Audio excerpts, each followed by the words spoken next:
why do they feel that this is a problem at this point in time? Is there a sudden resurgence of girls being tomboys or dressed in a particular way? Suddenly, statistics show that there's a high number of, girls who are doing this. From the time I was growing up, there's a lot of tomboys around. My family, for example, just to take it on a very personal level, there's 6 girls in my family, and all of us were quite tomboys when we were growing up. There were no boys in the family, so I wonder why that kind of behavior needs to be criminalized. I mean, what's the thinking that goes behind the need to say that people who dress in particular ways are, what are they? Are they a menace to society? Are they dangerous?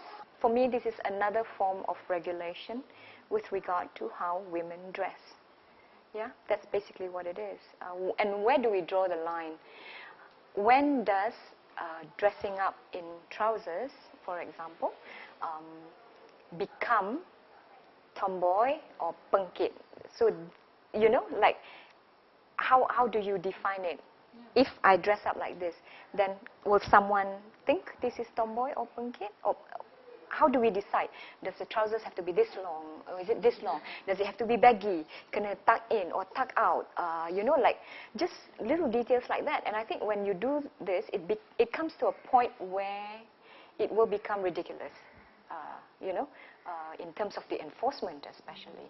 How will they decide it? There were a lot of tomboys in my school then. It's quite normal to have a few people who will be a bit more boyish compared to the rest. And I think for us, a women's group, a Muslim women's group as well, the idea of masculinity and femininity, both things, we feel that these are aspects of gender. And aspects of gender is a social process. Some people may be dressed in particular ways and then they grow out of it. It may be a phase, but then some people may continue with that. So the thing is like, when does it become dangerous when they are dressed? A lot of women now wear trousers to work. There's a more relaxed attitude with regard to how women are dressed, even in the business sector. How do you decide when it becomes forbidden? What kind of actions do they have to portray in order for them to cross that line? That, for me, would become a very gray area. And it will depend on the person who implements the law. And when you have a law that is quite vague, then the application is not going to be the same on everyone. Like I hit someone on the head, I can be charged. It's quite clear I can be charged for something. But then, if someone gets arrested for dressing like a man and behaving in a manly way, you need to describe exactly what is it a man, how is it a man is supposed to behave, and how is it a woman is supposed to behave. Then say exactly what kind of behavior this woman did that is manly and not womanly. Some people are just, a bit more tough compared to others. So then the law can be quite, how it's applied can be quite uneven. Yeah. So while this is at this point in time only a fatwa, if it gets gazetted, it becomes law. Then, if it becomes law, then that means you need to have enforcement. There'll be decisions in terms of what is the criteria, the fine print that dictates this is manly behavior, this is womanly behavior, this is manly clothing, this is womanly clothing. Then it becomes very problematic. Yeah, in terms, definitely is a law that will be really hard to implement if it ever gets gazetted. I think the fatwa is merely restating what has already been the hukum. And as a Muslim, we all know the hukum is a woman must adhere to the way a woman should dress and behave. That is really restating what we have already know. It's just that when it's meant as a fatwa, it becomes stronger. So yes, I agree that a woman should not behave in a way that makes the public confused between a man and woman. And as well as man shouldn't make the public confused between a woman and a man. If he's a man, he's a man. If it's a woman, he's a woman. My understanding about what constitutes a tomboy is basically someone who acts, behaves like a boy, meaning her demeanor is such that people might think she's a boy, but she does not necessarily love women, because a lesbian would love woman, isn't it? And would engage in unnatural sex.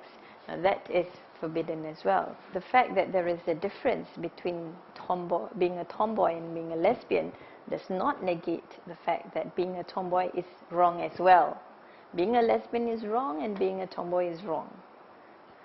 But it's just that the degree is greater if you engage in unnatural sex, because unnatural sex is already a greater sin compared to just behaving like a boy. There's nothing wrong in being masculine. I mean, it's not like wearing pants is wrong.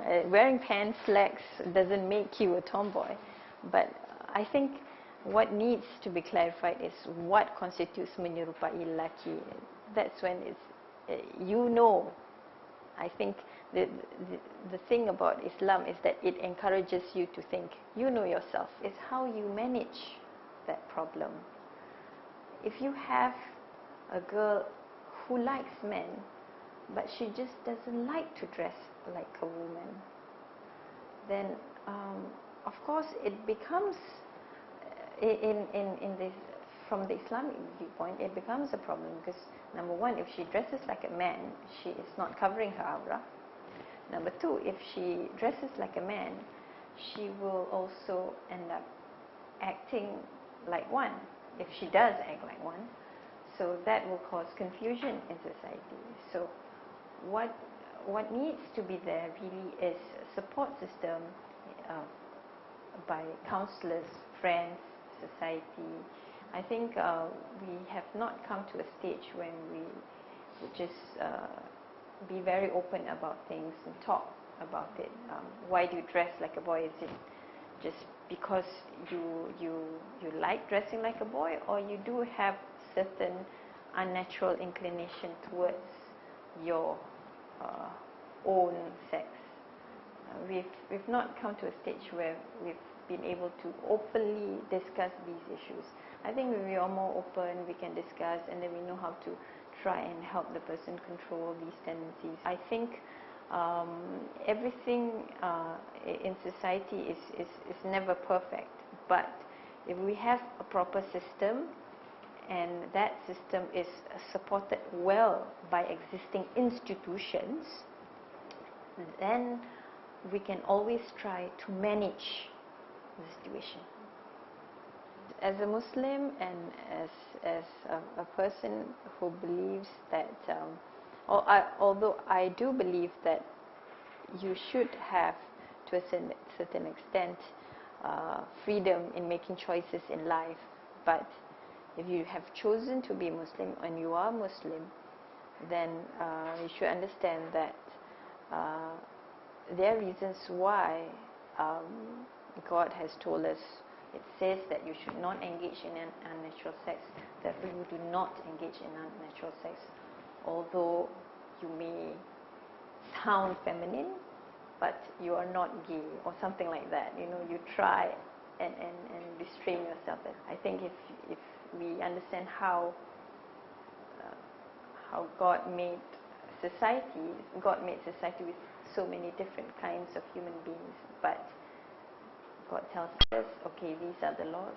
You try your best. Try your best to follow what has been prescribed. And what we do is we manage the imperfections that we have in the society with the laws, guidance, and regulations which God has granted and given us.